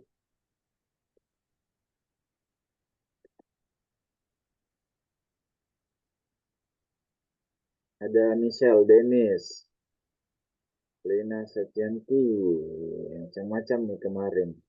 Abi Ranata juga. Ada yang dikenal? Nggak ada ya? Nggak ada, Pak. Soalnya mahasiswanya banyak juga, Pak, di jurusan kami, Pak. Oh, banyak juga ya. Oke. Kalau Mas Henry, jurusannya apa nih? Saya jurusannya International Business Management. Ada berapa jurusan di sana nih? Ciputra. Kurang lebih sekitar 21. 21. Oke. Baik. Kenapa bukan bisnis yang menjadikan tugas?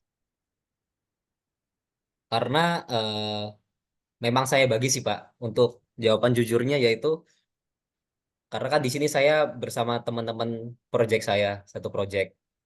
Jadi memang saya bagi karena memang saya ada pengalaman lain, yaitu akhirnya saya ambil pengalaman saya yang kerja di coffee shop. Sementara teman saya yang satu project dengan saya karena sama-sama Bellyful Pak. Jadi teman saya yang pakai Bellyful gitu. Ini sebenarnya nggak apa-apa sih, Mas. Ini bocoran aja. Terlambat ya tahunnya ya. Sebenarnya Hmm. nggak apa-apa. Kemarin aja ada 4 orang yang semuanya gabung digital marketing. Itu bisnisnya sama. Yang dibahas sama semua. Itu nggak masalah sebenarnya. Bahkan kemarin yang saya bilang Pak Anwar ada 5 orang marketing PPDB dari SMK Telkom Makassar. Itu ikut. Dia 5 orang malah. Bisnisnya sama Telkom. Jadi dia satu room, Telkom semua. Saya tinggal nanya satu-satu. Kayak gitu. Tapi nggak apa-apa ya. Karena Mas Andrew ini banyak pengalaman nih. Tapi saya heran nih, coffee shop kan kok yang andalannya matcha dan taro gitu ya. Bukan kopinya yang jadi positioningnya. Atau saya yang nggak paham tadi nih, positioning dari coffee shop tadi?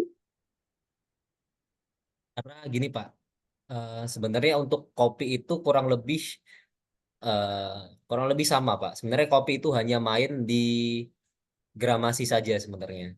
Tapi untuk matcha dan taro ini eh, itu benar-benar terlihat di kualitasnya, kualitas bubuknya atau powdernya itu Pak. Jadi memang eh, ini menurut testimoni para pelanggan kami, memang untuk taro dan matcha di tempat kami itu berbeda dari tempat-tempat lainnya. Karena kita punya karakter tersendiri di minuman kami yang terkhusus di taro dan matcha. Sebenarnya di eh, minuman lain juga kita punya karakter yang berbeda dari tempat-tempat lain. Cuma memang yang diunggulkan di sini adalah matcha dan tarunya. Oke, jika seandainya nih Mas Andrew yang punya coffee shop itu bukan sebagai karyawannya, sebagai ownernya, kira-kira mau ganti brand tidak Kak? Apakah tetap mau dengan coffee shopnya atau brand baru yang ada matcha dan taronya? Gimana? Eh, Kalau saya sebagai owner sih Pak, mungkin saya akan memposisikan eh, intinya adalah memiliki karakter di setiap minuman, Pak. Jadi tidak hanya terfokus di matcha dan taruhnya saja, tapi saya akan memfokuskan di kopinya juga. Karena kan sesuai dengan brand kita kan namanya Milk and the Coffee Company. Jadi adalah eh, bisa dibilang ini perusahaan susu dan kopi, kurang lebih seperti itu. Jadi memang yang difokuskan adalah latte. Jadi untuk latte kan bisa ada yang coffee base, ada latte yang bukan kopi gitu, Pak. Jadi kalau saya sebagai owner, saya bakalan memfokuskan di semua lini minuman saya begitu. Oke, baik. Selanjutnya, tadi saya sempat dengar nih, perkembangan tren itu terjadi sangat pesat. Kira-kira bagaimana sih cara riset tren itu atau trending-trending yang baru saat ini? Gimana cara risetnya Mas Endro? Silakan. Pertama ingin saya jelaskan dulu tentang bisnis F&B. Bisnis F&B ini sebenarnya tahapannya dibagi menjadi tiga. Yang pertama tren, yang kedua itu lifestyle, yang kedua itu legend. Jadi ini sebenarnya opini pribadi saja, Pak. Lalu untuk tren itu biasanya minuman-minuman yang muncul karena tren. Kayak seperti contohnya kemarin itu sempat tren ada mungkin minuman boba. Boba itu menurut saya tren karena eh, terjadi pembelian masifnya itu hanya di beberapa periode tertentu saja. Kemudian lifestyle itu seperti kopi. Jadi kopi ini sudah bukan menjadi tren lagi sebenarnya, karena kopi ini sudah menjadi lifestyle-nya orang-orang. Bahkan biasanya orang sebelum kerja harus minum kopi dulu, sebelum belajar harus minum kopi dulu. Kebanyakan sebelum memulai sebuah aktivitas itu harus minum kopi dulu karena sudah menjadi dari gaya hidupnya. Itu lifestyle, Pak. Lalu untuk legend itu sudah tidak terikat oleh waktu lagi. Jadi untuk legend ini dia kemungkinan untuk bisnisnya menurun akan kecil karena dia sudah mendapatkan yang namanya sustainability dalam bisnis. Untuk contoh legend dalam dunia F&B itu seperti mungkin kalau di Surabaya itu ada Cahar, ada Rawon Setan dan lain-lain gitu Pak untuk bisnis F&B. Nah, jadi kita harus pahami dulu produk kita ini masuk yang mana gitu. Karena kami ini produknya menjual minuman latte yang coffee base dan non coffee itu berarti kan sudah masuk lifestyle. Nah, tren-trennya ini biasanya adalah kami gunakan tren dalam digital marketingnya. Jadi karena eh, customer kami adalah anak-anak muda, otomatis audiens kami dalam digital marketing itu juga anak muda. Nah, kami pahami dulu. Biasanya kita cari research research trend itu biasanya di TikTok karena TikTok ini kan sangat cepat ya, Pak. Peralihan trennya di TikTok tuh sangat cepat. Bisa dilihat dari hashtag, bisa dilihat dari lagu-lagu apa yang sedang tren gitu, Pak. Jadi eh, untuk analisanya itu kita langsung ke sosial media karena saya juga pengguna sosial media aktif. Jadi memang saya selalu mendapatkan insight dari sosial media yang saya gunakan. Jadi saya kan tiap hari menggunakan sosial media, saya melihat TikTok, saya menghabiskan waktu sekitar 1 sampai 2 jam untuk melihat TikTok. Jadi dari situ sih saya sudah bisa eh, mengerti sih Pak. Kira-kira tren apa yang menarik untuk ditonton saat ini, begitu. Jadi kalau bisnis tren tentang lifestyle gitu ya kan produknya tadi Milk and Coffee apa sih Milk and Coffee Company. Company. Oke, MCC ya, MCC. Nah, lifestyle. Berarti sosial media yang digunakan untuk riset tren ini pakai apa nih? Kami TikTok. gunakan TikTok dan Instagram, Pak. Oke.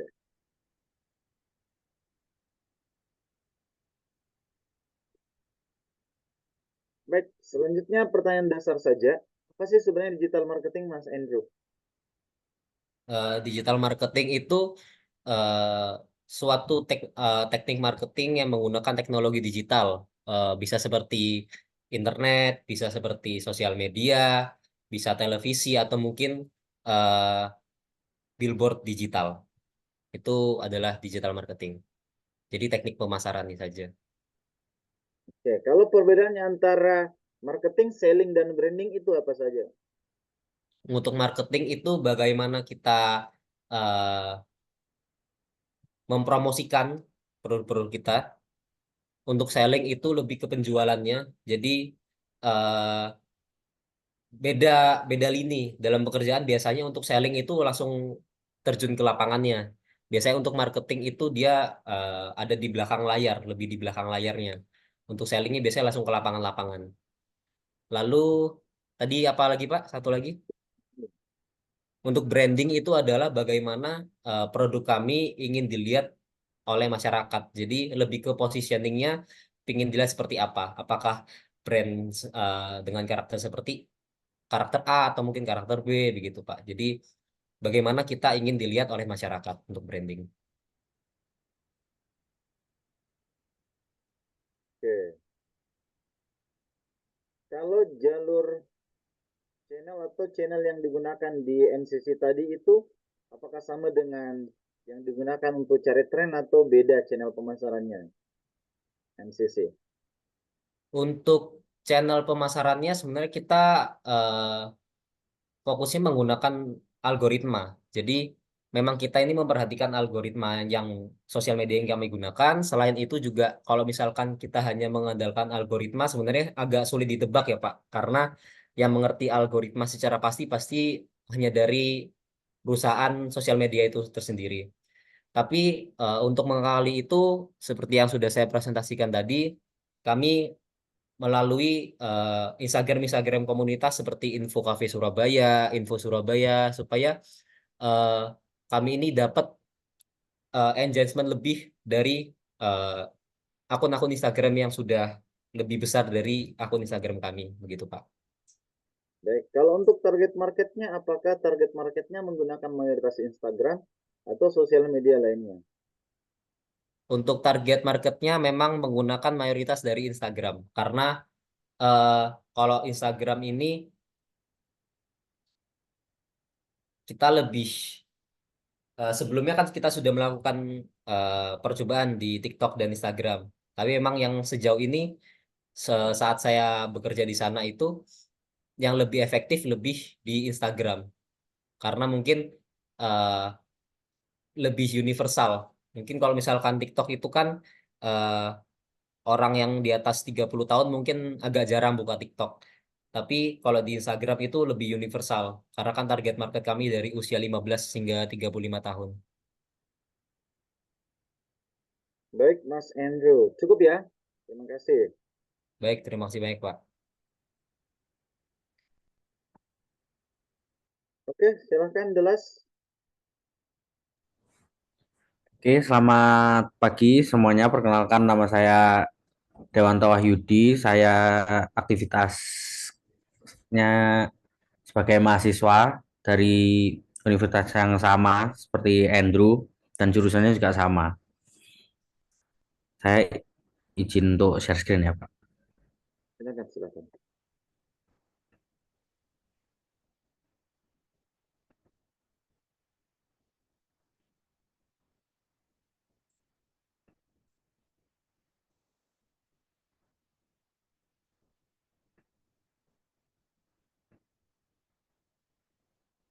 Apa sudah terlihat?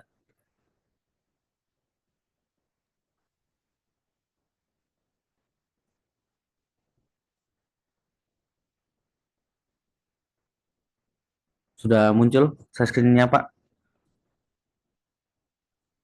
Sudah muncul. Kasih. Jadi untuk yang pertama adalah product knowledge. Jadi produk yang akan saya presentasikan adalah Cloudy Sandwich. Produk dari Cloudy Sandwich merupakan Japanese fruit sando, yaitu roti sandwich yang lembut dan manis diisi dengan potongan buah-buahan segar dan krim yang halus. Buah-buahan seperti stroberi, kiwi dipilih dengan teliti untuk memastikan kualitas dan kesegaran, memberikan kombinasi rasa yang sempurna. Lalu produk type dari Cloudy Sandwich ini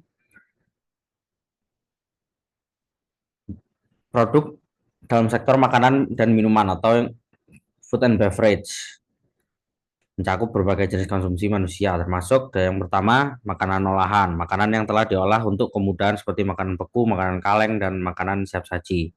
Yang kedua minuman, termasuk minuman ringan, jus, kopi, dan teh. Lalu bahan mentah, produk dasar seperti sayuran, buah, daging, dan biji-bijian. Lalu snack, camilan ringan seperti keripik, kue, dan permen. Dan yang terakhir makanan sehat, produk yang dirancang untuk manfaat kesehatan tertentu seperti makanan organik, suplemen, dan makanan bebas gluten. Lalu segmentasi pasar dan marketing dari Cloudy Sandwich ini yang pertama adalah usia dan gender, laki-laki atau perempuan mulai dari usia 18 hingga 40 tahun. Dan domisilinya Surabaya dan sekitarnya. Kriterianya orang yang membutuhkan makanan sehat yang tidak ribet atau simpel. Lalu untuk kalangannya mulai dari kalangan menengah hingga menengah ke atas. Lalu produk positioningnya, Cloudy Sandwich menghadirkan inovasi Japanese fruit sando yang menggabungkan buah-buahan segar dan roti lembut, menciptakan pengalaman rasa yang unik dan menyegarkan. Cloudy Sandwich menawarkan keistimewaan dalam setiap gigitannya, ideal bagi pecinta kuliner yang menginginkan kesempurnaan dan keaslian dalam pilihan makanan sehari-hari, terutama untuk makanan sehat. Lalu lanjut.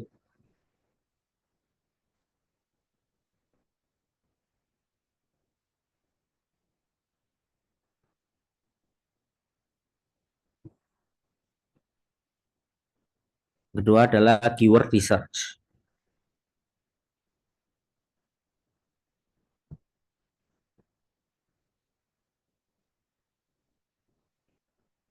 Untuk keyword yang kami ambil yaitu dengan memperhatikan tren saat ini di mana mayoritas kalangan muda mencari pilihan makanan yang sehat, praktis, dan terjangkau.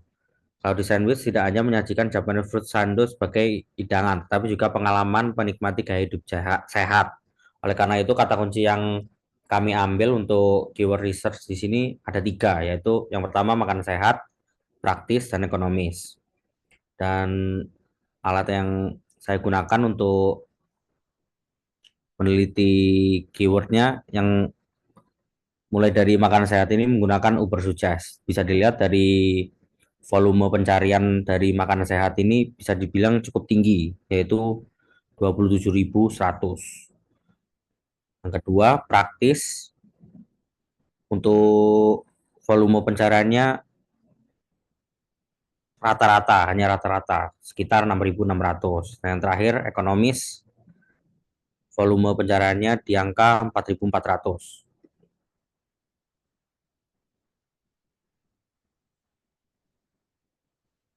Lalu selanjutnya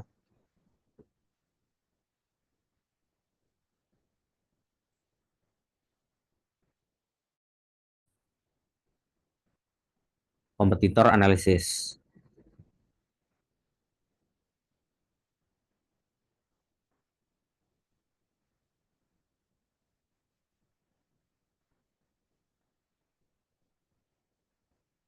Untuk kompetitor analisis yang saya ambil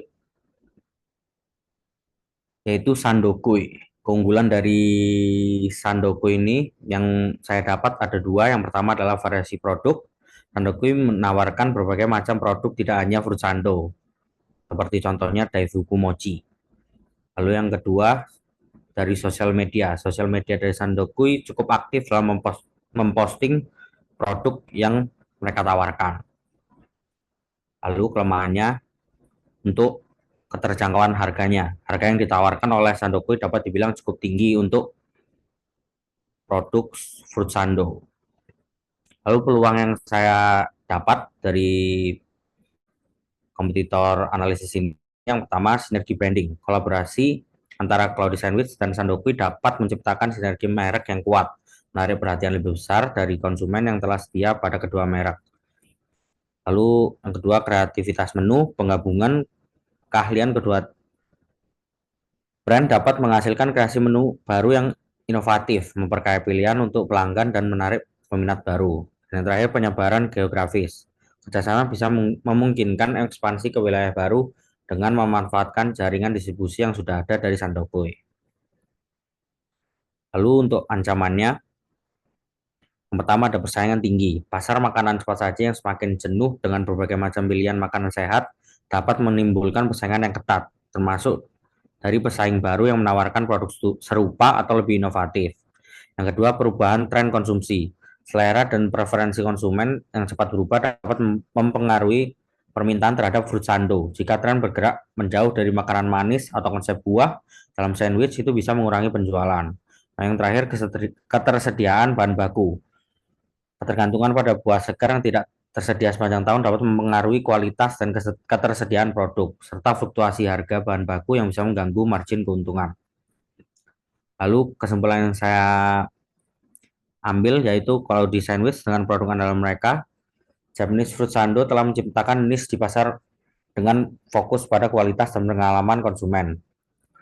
Kalau di sandwich telah berhasil memposisikan diri sebagai pilihan yang sehat, praktis, dan ekonomis dengan tren konsumen saat ini. Sementara itu Sandokoy mungkin juga beroperasi di orang yang serupa, mungkin memiliki kekuatan tersendiri dalam distribusi atau inovasi produk.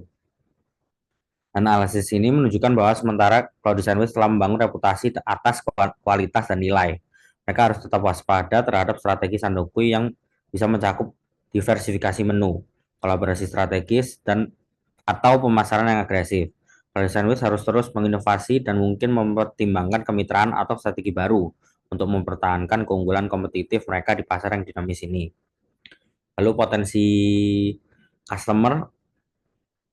pelanggan untuk Cloudy Sandwich dapat dirangkum dalam beberapa segmen seperti berikut. Pecinta makanan Jepang yang tertarik dengan budaya dan kuliner Jepang, mencari otentisitas dan inovasi dalam makanan yang mereka minati. Lalu penggemar makanan sehat, orang-orang yang sadar akan asupan nutrisi mereka dan mencari opsi makanan sehat yang tidak mengorbankan rasa. Yang terakhir, generasi muda, milenial, dan Gen Z yang cenderung mengikuti tren atau FOMO, mencari estetika dan keunikan dalam pilihan makanan mereka untuk dibagikan di media sosial.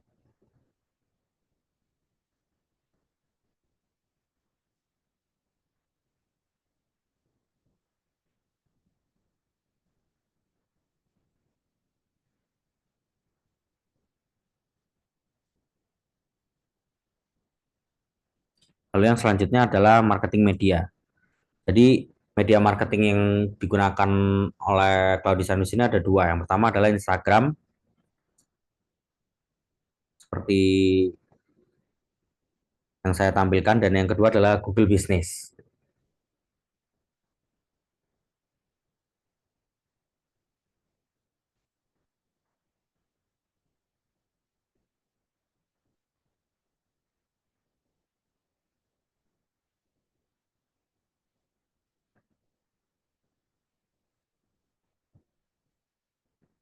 Dan yang terakhir adalah marketing strategi.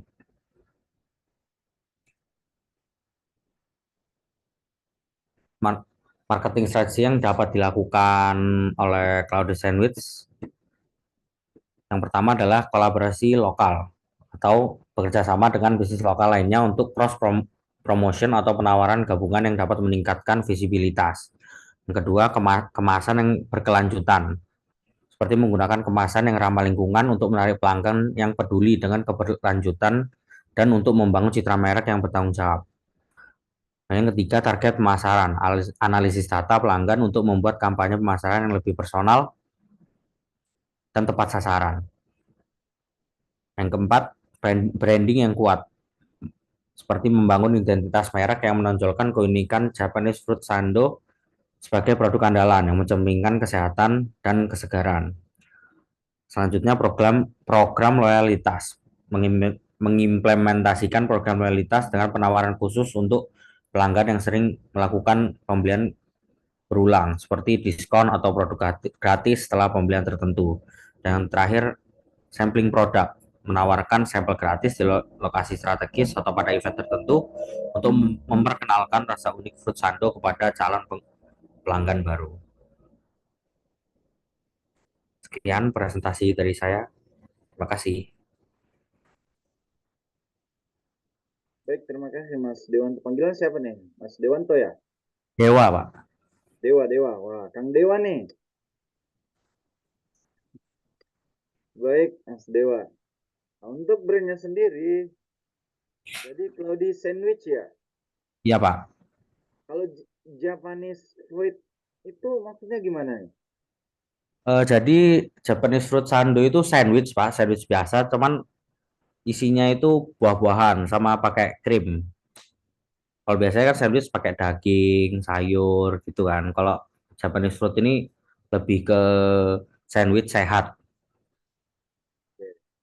Dari itu buah-buah dari Jepang semua ya? Ya nggak mesti juga sih, Pak. Cuman namanya aja kan mereka yang buat pencetusnya gitu. Terus kita buat inovasi sendiri. Oke. Pernah dengar pisang hijau Prancis nggak? Atau pisang hijau dulu deh. Kalau pisang hijau pernah dengar? Itu pernah, Kalau pisang hijau Prancis, belum pernah. wah, ini salah satu fenomena menarik di salah satu tempat makan di Kota Makassar itu ada namanya, kalau nggak salah kampung kuliner, di situ ada pisang hijau Prancis. Hmm. Kalau pisang hijau kan kebayang gitu kan, Ya ya. itu pisang, kemudian yang dibalut dengan Hmm. apa sih namanya tepung warna hijau ya, gitu. Ya, tepung hijau. Nah, kalau pisang hijau Prancis kira-kira bayangannya seperti apa?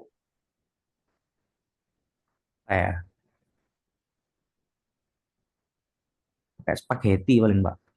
Spaghetti, oke. Ada lagi, gitu aja ya. Ada lagi mungkin yang mau berpendapat kalau mendengar pisang hijau Prancis.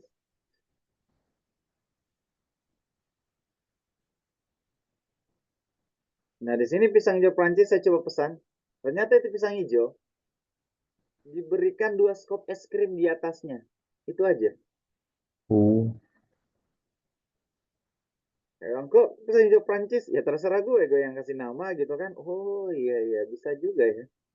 Pisang hijaunya dapat, lokalnya dapat, kemudian Prancisnya kan ya ala-ala barat kayak gitu katanya. Ini es krim. Rasa kayak gini. Kalau nggak salah pisang hijau Prancis itu 3 skop es krim jadi bendera Prancis. Oh. Merah, putih, biru kalau nggak salah ya. Berarti Hmm. mungkin strawberry, vanilla, sama apa blueberry mungkin satu. Yang hijau Prancis. Oh, keren juga ya inovasinya.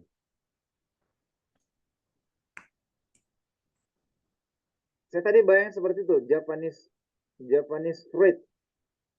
Kalau di sandwich, saya mungkin lebih kebayang posisinya itu rotinya empuk gitu kan, cloudy. Mirip-mirip awan gitu. Kemudian tiba-tiba ada lagi Japanese fruitnya, makanya saya nanya nih, apa sih maksudnya Japanese fruit kayak gitu? Harus diberikan cerita dulu sedikit gitu kan, biar ada value positioningnya yang baru. Kok tiba-tiba namanya Japanese fruit? Oh, karena ini buah yang sering dikonsumsi oleh orang Jepang, misalkan seperti itu. Walaupun semua negara konsumsi gitu kan. Oke. Baik. Nah, tadi kan sempat ada yang dipresentasikan tentang melihat keyword overview-nya gitu kan. Nah, dari 3 nih, makanan sehat, kemudian apa lagi tadi? Praktis dan ekonomis. Praktis dan ekonomis. Nah, tadi sempat juga dikatakan bahwa ini ada 24.000, ada 6.000 gitu kan. Ini baik, ini kurang baik. Kalau saya ingin bertanya tentang kategori yang dikatakan baik itu volume seberapa sih? Berapa volume pencarian yang dikatakan itu baik, berapa volume pencarian dikatakan biasa-biasa saja, dan berapa mungkin dikategorikan itu kurang baik dalam trending keywordnya. Silakan. Jadi bisa dikategorikan baik atau kurang baik itu sebenarnya tergantung oleh kesadaran dari masyarakatnya. Jadi kalau misal makanan sehat kan lebih apa ya? Lebih mungkin masyarakat lebih sadar akan makanan sehat agar misal dapat membuat badan lebih bugar atau semacam itu. Lalu untuk praktis dan ekonomisnya itu lebih tergantung ke masyarakatnya sendiri juga sih. Kan mereka kadang kalau ada orang yang males atau ribet buat bikin sendiri, mereka lebih suka nyari di misal di Gojek atau Shopee Food atau di mall gitu. Jadi tergantung kesadaran masyarakatnya sendiri apa yang mau mereka cari. Tapi kan tadi ada nih di keywordnya, coba dibuka presentasinya tentang keyword overview-nya. Silahkan dibuka dulu.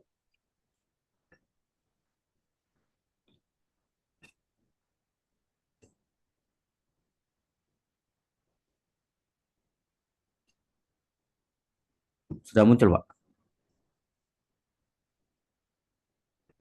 Ya udah. Nah ini keyword overview 27.000. Tadi langsung dikatakan makanan sehat. Ini pencariannya baik gitu kan karena 27.000. Terus tiba di bawahnya apa nih? Ya 6.600 gitu. Tadi Mas Dewa mengatakan bahwa ini B aja gitu kan. Nah, Hmm. sebenarnya kategori dikatakan B aja dan baik sekali itu volume berapa gitu. Kalau secara angka volumenya mungkin kalau masih di bawah 10.000 itu masih bisa dibilang masih rata-rata gitu Pak. Kalau udah di atas 10.000, 15.000, 20.000 kan jadinya orang-orang ini lebih sadar sama keyword yang mereka cari, yang mereka butuhkan gitu. Oke, gitu ya. Ya Pak.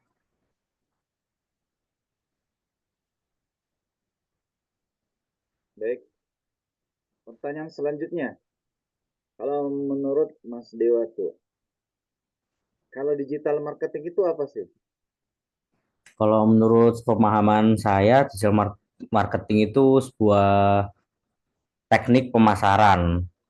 Teknik pemasaran menggunakan platform digital seperti Instagram, TikTok, atau Google Business yang tujuannya itu agar apa yang mau mereka sampaikan ini bisa nyampe ke target market dari pelaku usahanya, mengikuti perkembangan juga. Perbedaan Makanya antara tiap selling, marketing, dan branding itu apa, Mas? untuk channeling sendiri itu lebih ke itu Pak, ke spesifik apa yang target yang mau pelaku usahanya itu tujui. Kalau marketing itu seperti teknik pemasarannya seperti mau pakai platform digital atau billboard atau word word to mouth. Lalu yang satu lagi tadi apa? Selling ya? Branding. Selling, marketing, branding. Kalau branding itu bagaimana pelaku usaha membangun identitas agar dapat dikenal oleh masyarakat, seperti membangun keunikan tersendiri dalam produk yang mereka gunakan bangun. Baik, terima kasih Mas Dewa ya. Saya rasa cukup. Kasih Pak. Baik, Bapak-Bapak sekalian.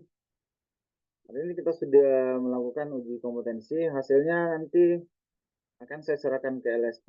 Apakah saya merekomendasikan atau tidak, nanti tunggu saja hasilnya. Dan setelah ini saya akan berikan link post test. Mohon jangan tinggalkan Zoom-nya selagi Bapak-Bapak sekalian mengerjakan post testnya ya. Misalnya kalau sudah, boleh. Kalau sudah dikerjakan, tulis di kolom chat lalu bisa leave. Posternya nggak banyak kok, cuman 1900 nomor gitu kan. Nggak sampai, dikit aja. Oke, sebelum saya berikan link post testnya, kita dokumentasikan dulu sebagai pelaporan saya nanti di LSPTD. Baik, saya foto ya. 1, 2, 3.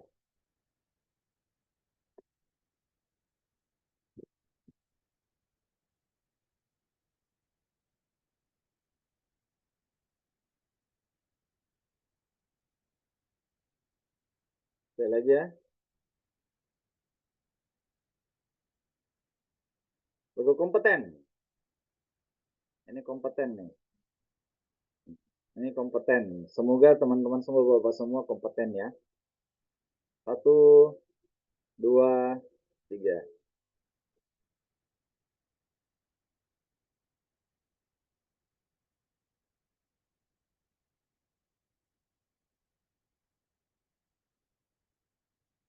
Oke, saya rasa cukup. Terima kasih Bapak-Bapak sekalian telah mengikuti uji kompetensi kali ini. Kalau bisa merekomendasikan sih, mungkin saya akan merekomendasikan semua yang ikut dengan beberapa catatan. Nanti catatannya akan saya share di grup ya, karena sudah ada semua di grup. Terima kasih. Selagi mengerjakan post test, Bapak sekalian bisa off cam, bisa juga on cam. Saya share post testnya dulu ya.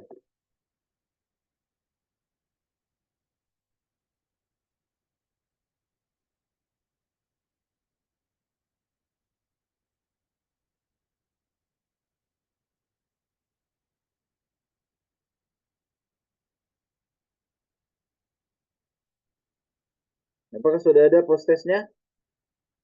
Sudah ada, Pak. Tidak Baik, ada, Pak. silakan dikerjakan ya 1 jam dari sekarang. Kalau sudah, Bapak sekalian sudah bisa leave dari Zoom, silahkan. Saya tutup pertemuan uji kompetensi kita. Assalamualaikum warahmatullahi wabarakatuh.